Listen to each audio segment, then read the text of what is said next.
Katanya tidak semua tidur pasti bermimpi. Jadi kalau ditanya, tidur tanpa mimpi atau tidur dengan mimpi, mana yang lebih baik? Semakin membingungkan mimpi kita, semakin sulit bagi kita untuk mengingatnya. Berarti mimpi baik untuk kita, untuk bisa memproses emosi-emosi yang mungkin tertahan saat kita bangun. Tapi kalau untuk sekedar bisa mengingat mimpi, ada nih tipsnya. Kita harus pasang nawaitu dulu sebelum tidur bahwa kita mau mengingat mimpi kita nanti.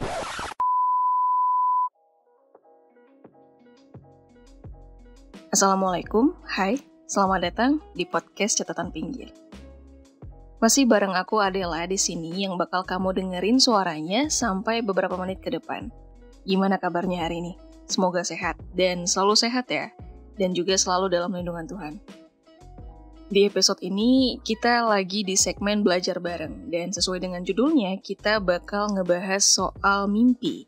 Dan episode kali ini aku bakal dedikasikan untuk mimpi aku yang kemarin malam, yang sampai sekarang itu sebenarnya masih samar-samar bayangannya, masih kerasa banget kesan dari mimpi itu. Tapi secara keseluruhan bisa dibilang aku nggak inget sama sekali itu mimpinya apa.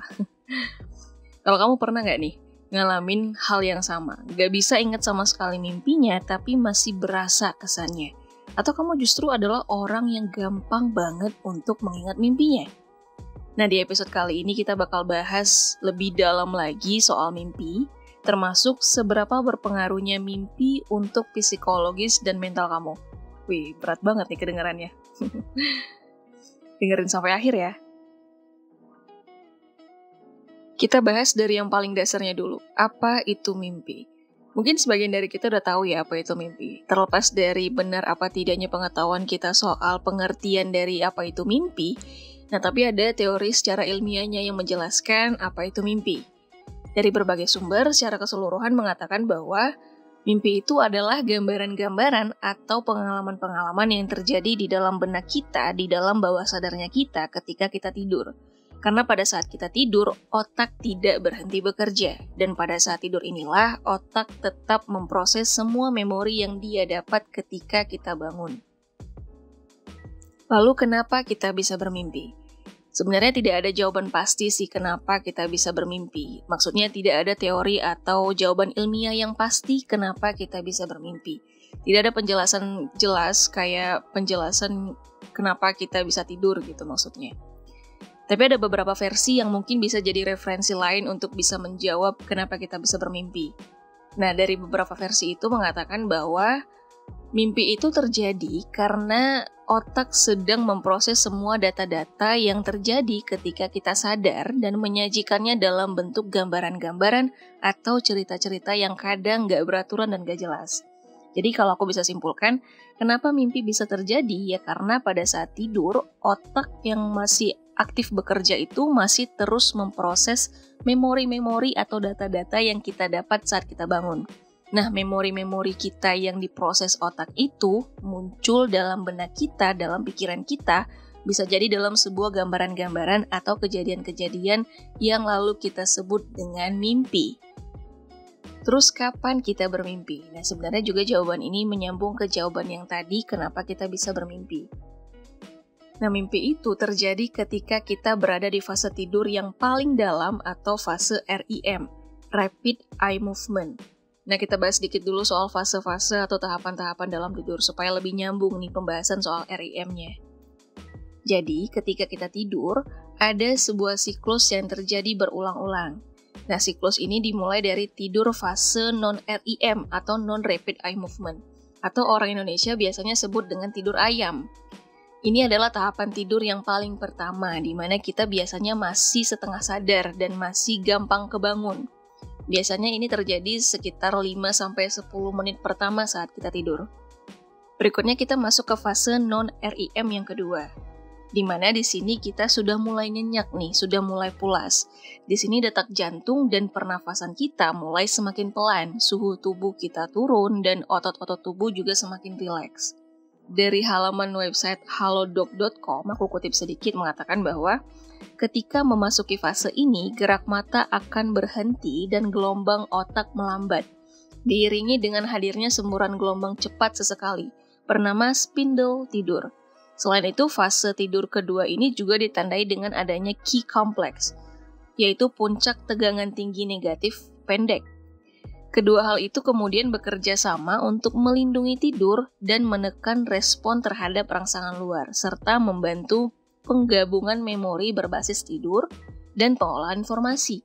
Artinya, tubuh sedang bersiap-siap untuk tidur pulas atau deep sleep. Nah, berikutnya kita masuk ke fase non-REM yang ketiga, yaitu deep sleep. Pada tahap ini, tubuh memperbaiki jaringan, membentuk tulang dan otot, serta memperkuat sistem kekebalan tubuh. Kita bakal sulit dibangunkan pada saat ini. Kalaupun kebangun, terpaksa bangun gitu, kita perlu beberapa menit untuk menyesuaikan diri. Biasanya kita sebut masih di awang-awang gitu, belum ngumpul nyawanya. Nah, baru berikutnya kita masuk ke fase terakhir, yaitu fase REM. REM ini adalah tahap yang paling dalam dan di mana mimpi kita muncul. REM pertama biasanya terjadi sekitar 70-90 menit setelah kita tidur. Berarti sekitar 1-2 jam tidurnya kita. Nah, terus apa yang terjadi ketika kita di fase REM ini? Nah, di fase ini, seluruh otot tubuh kita menjadi lemah, rileks, tapi aktivitas otak meningkat. Makanya pada fase ini biasanya detak jantung jadi lebih cepat, pernafasan juga jadi lebih cepat, mata kita bergerak-gerak, kadang juga terasa gelisah dan gak tenang. Rata-rata orang bisa bermimpi 4-6 kali dalam satu siklus tidur di satu malam tidurnya kita. Ini ada fun fact nih, katanya tidak semua tidur pasti bermimpi. Menurut psikolog John S. Antrobus, peneliti tidur di City College of New York, dikutip dari HuffPost, jika kualitas tidur buruk, maka seseorang mungkin tidak akan bermimpi. Selanjutnya harus diketahui faktor yang menyebabkan penurunan kualitas tidur. Nah, berarti tidur yang tidak bermimpi artinya kualitas tidur berkurang karena tidak memenuhi satu siklus tidur sampai dengan masuk fase terakhir, yaitu fase REM tadi. Berarti mimpi bisa jadi salah satu penentu kita punya kualitas tidur yang baik apa tidak nih. Berarti dalam hal ini kita perlu meningkatkan kualitas tidur dulu dengan menjaga kesehatan, memperhatikan makanan yang kita asup, mengatur pola tidur yang baik juga, punya jam tidur yang cukup, sampai akhirnya kita bisa mendapatkan kualitas tidur yang baik juga. Jadi kalau ditanya, tidur tanpa mimpi atau tidur dengan mimpi, mana yang lebih baik? Ya kalau aku ditanya ya pasti dengan bermimpi, terlepas dari mimpi itu buruk atau enggak, mimpinya jelas apa enggak, tapi aku bisa pastikan bahwa aku sudah memiliki kualitas tidur yang baik. Nah, selain mimpi bisa menjadi salah satu indikasi kita memiliki kualitas tidur yang baik apa enggak, apa manfaat lain dari bermimpi? Dari beberapa artikel, aku kutip secara garis besarnya aja, mengatakan bahwa mimpi itu adalah media atau sarana kita untuk bisa menyalurkan emosi atau memproses emosi dan memori-memori kita yang kita dapat ketika kita tidak tidur, ketika kita bangun. Berarti mimpi baik untuk kita, untuk bisa memproses emosi-emosi yang mungkin tertahan saat kita bangun. Jadi misalnya saat kita stres atau lagi ada banyak masalah, lalu kita tidur, kita punya kualitas tidur yang baik, terus kita bermimpi, terlepas itu mimpinya buruk atau yang bagaimana, kita akan bangun dengan perasaan yang lebih baik mungkin, atau bisa jadi dapat solusi untuk bisa menyelesaikan masalah kita, karena kita sudah menyalurkan atau melepaskan perasaan-perasaan atau emosi-emosi yang tertahan selama kita bermimpi tadi. Nah, menurut para ahli, mimpi juga bisa membantu saat depresi. Dari artikel guesehat.com, dalam studi tidur yang dilakukan terhadap wanita yang baru saja bercerai dengan depresi klinis tanpa diobati, ditemukan bahwa mereka yang bermimpi tentang mantan pasangannya di malam hari terbukti memiliki mood yang lebih baik keesokan harinya.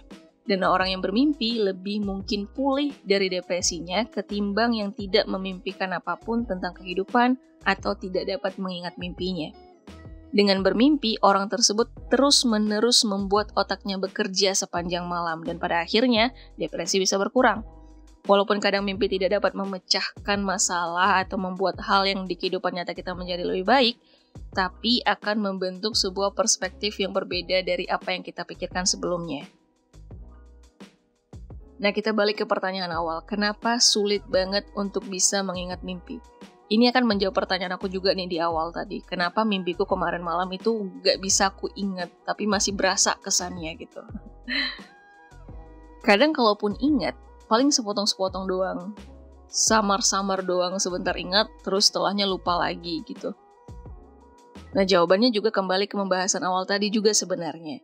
Pada dasarnya mimpi itu adalah gambaran-gambaran atau cerita-cerita atau data-data yang kita terima ketika kita bangun, ketika kita siang harinya, atau ketika kita sehari sebelumnya yang lalu diproses sama otak ketika kita tidur. Nah, jadi karena data-data itu acak, gambaran-gambaran itu acak yang diproses sama otak, juga kebanyakan kejadian-kejadiannya adalah absurd dan gak beraturan kadang, jadi susah untuk diingat. Nah, menurut para ahli juga sama nih. Seorang profesor psikologi dan penulis, Deidre Barrett, mengatakan mimpi yang memiliki struktur yang lebih jelas jauh lebih mudah untuk kita ingat. Semakin membingungkan mimpi kita, semakin sulit bagi kita untuk mengingatnya. Ini berarti otak menganggap kejadian-kejadian yang terjadi di mimpi itu nggak penting. Jadi otak tidak menyimpan hal-hal yang sifatnya tidak penting. Apalagi kayak mimpi yang kadang nggak jelas, nggak beralur, tumpang tindih, jadi otak tidak mau mengingatnya. Nah, tapi secara ilmiahnya, dikutip dari bbc.com, ada komponen kimia yang sangat penting untuk memastikan kita bisa mengingat isi mimpi kita. Namanya noradrenalin. Noradrenalin ini adalah hormon yang memicu tubuh dan pikiran untuk bertindak, dan kadar hormon ini secara alami lebih rendah saat kita tidur nyenyak atau di fase kita tidur REM. Tapi sementara mimpi itu muncul di fase REM. Jadi sementara hormon ini lagi sangat rendah, justru mimpi kita muncul. Nah, jadi salah satu faktor kenapa kita susah untuk mengingat mimpi kita karena gak ada pemicu kita untuk mengingat atau memikirkan atau memberikan tindakan dari sebuah peristiwa di mimpi itu ketika kita tidur tadi. Karena hormon pemicunya rendah. Faktor lain kenapa kita susah untuk mengingat mimpi kita ya karena kita sibuk aja sebenarnya. Ada banyak kegiatan dan rutinitas yang kita kerjakan yang mungkin menghalangi kita untuk mengingatnya. Menyambung ke faktor yang pertama tadi juga sebenarnya. Otak akan cenderung mengingat yang dia anggap penting aja. Apalagi kadang kita bangun dengan keadaan yang dikagetkan dengan alarm. Jadi ketika bangun, ada kejutan atau lonjakan adrenalin yang membuat gambaran-gambaran di mimpi itu jadi buyar. Nah, ini secara gambaran-gambaran visual dari mimpinya sih sebenarnya. Kebanyakan dari mimpi-mimpi itu kita susah untuk ingat. Bisa aja kita ingat sebentar atau sesaat setelah kita bangun, tapi berikutnya pelan-pelan hilang memorinya dari otak. Nah, tapi terlepas dari itu, aku pribadi ada beberapa mimpi yang aku alami sendiri. Kejadiannya itu masih nempel, gambaran-gambaran yang visualnya itu masih nempel, masih aku ingat. Biasanya mimpinya kesannya kuat banget di aku. Entah itu mimpi yang menyenangkan atau buruk. Nah, untuk hal ini, kenapa ada mimpi-mimpi yang masih kadang kita bisa ingat, apalagi kesannya dari mimpi itu. Misalnya aku pribadi nih, aku pernah mimpi bisa terbang. Sampai sekarang udah bertahun-tahun, kayaknya aku masih ingat rasa menyenangkan bisa terbang di mimpi itu. Dan sesekali ingat gambaran-gambaran dari kejadiannya. Pernah juga aku ngalamin mimpi buruk. Sama, aku masih samar-samar sampai beberapa tahun ini masih inget kesannya. Tapi justru gambarannya blur, gak jelas gitu. Nah, ini terjawab nih dari artikelnya CNN Indonesia. Isi mimpi itu acak, absurd, tapi muatan emosinya nyata. Ini yang sangat melekat di diri kita. Ini tergantung intensitas emosional pada saat gambaran mimpi itu muncul. Jadi ketika gambaran mimpi muncul di otak, otak juga memproses emosi itu. Biasanya akan tetap melekat beberapa waktu karena bentuknya emosi. Ada nggak nih dari kalian yang pengen mengingat mimpinya atau mengatur mimpinya? Nah, ini menarik nih. Mimpinya jadi bersambung gitu. Pernah nggak kalian alami? Aku sih kayaknya pernah sih ngalaminnya. Waktu itu aku mimpi, pas lagi mimpinya banget, aku kebangun beberapa detik doang, lalu aku tidur lagi. Dan secara sadar aku coba mengatur kejadian next dari mimpi itu. Dan ternyata terjadi. Nah, ini menarik banget sih. Aku masih mencari tahu lagi sih soal ini. Gimana ya caranya? Apa sih faktornya? Dan gimana yang sebenarnya terjadi itu? Tapi kalau untuk sekedar bisa mengingat mimpi, ada nih tipsnya. Dari halaman sehatku.com. Cara pertama katanya coba bangun tanpa alarm. Bangun secara alami. Kita diminta untuk bangun secara sadar atau kemauan kita sendiri tanpa ada sesuatu yang agak memaksa kita. Nah, cara yang kedua, ingatkan diri. Buat keputusan secara sadar bahwa Anda ingin mengingat mimpi sebelum tidur. Nah, berarti ini maksudnya niat ya. Kita harus pasang nawa itu dulu sebelum tidur bahwa kita mau mengingat mimpi kita nanti. Lalu yang ketiga, caranya putar balik ingatan. Setelah bangun, coba langsung mengingat mimpi dan memikirkannya. Nah, kalau aku pribadi sih kayaknya susah nih cara yang ketiga, putar balik ingatan. Karena biasanya setelah bangun, aku langsung ke distract sama pikiran-pikiran lain. Soalnya mau langsung siap-siap kerja dan lain-lain gitu. Ada lagi cara yang aku kutip dari bbc.com. Kata peneliti tidur dari Harvard Medical School, Robert Stickgold, ada cara yang lebih pasti untuk mengingat mimpi katanya. Saya menyuruh orang minum 3 gelas air sebelum mereka tidur. Anda akan bangun 3 atau 4 kali di malam hari, dan Anda akan cenderung bangun di akhir siklus tidur REM yang alami, katanya. Berarti mungkin maksudnya ketika kita mau tidur, kita diminta untuk minum banyak air, supaya pas kita tidur setelah 1-2 jam, di mana kita masuk ke fase REM itu sendiri, kita kebangun secara alami karena kita mau buang air. Nah, karena kita sudah masuk ke fase REM, jadi kita masih fresh ingatan soal mimpi yang barusan terjadi. Mungkin gitu maksudnya kali ya. Dan ada saran lain yang ditawarkan oleh beberapa peneliti tidur. Katakan pada diri Anda ketika sebelum tidur bahwa Anda ingin mengingat mimpi Anda saat bangun. Hal itu mujarab katanya. Jika Anda melakukan itu, Anda akan benar-benar mengingat mimpi lebih banyak katanya. Berarti ini balik lagi ke nawa itu sih. Kita harus pasang nawa itu dulu, kita harus pasang niat dulu sebelum kita tidur bahwa kita ingin mengingat mimpi kita nanti. Nah, ini terakhir nih sebelum aku tutup episode kali ini. Ini juga menjadi pertanyaan aku dan rasa penasaran aku soal mimpi. Benar nggak mimpi itu bisa memprediksi masa depan? Apa cuman memori-memori acak yang terjadi di mimpi yang kebetulan muncul di masa depan, yang terjadi di masa depan? Atau cuman sebuah kebetulan-kebetulan cocokologi aja yang akhirnya benar-benar terjadi atau secara kebetulan terjadi di masa depan? Gimana nih pandangan kamu soal mimpi yang katanya bisa memprediksi masa depan? Tapi mungkin mimpi itu bisa kita jadikan sebuah motivasi kali ya. Karena berdasarkan dari kejadian-kejadian dari mimpi itu bisa jadi sebuah dorongan untuk kita untuk melakukan sesuatu, untuk bertindak sesuatu.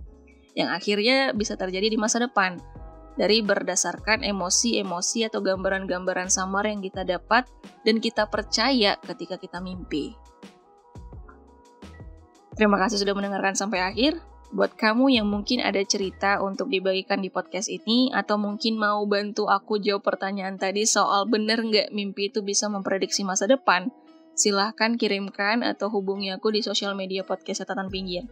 Instagramnya di @catatanpinggirpodcast atau di Instagram pribadi aku di @adelayunas. Sekali lagi terima kasih dan teruslah berbagi hal-hal baik.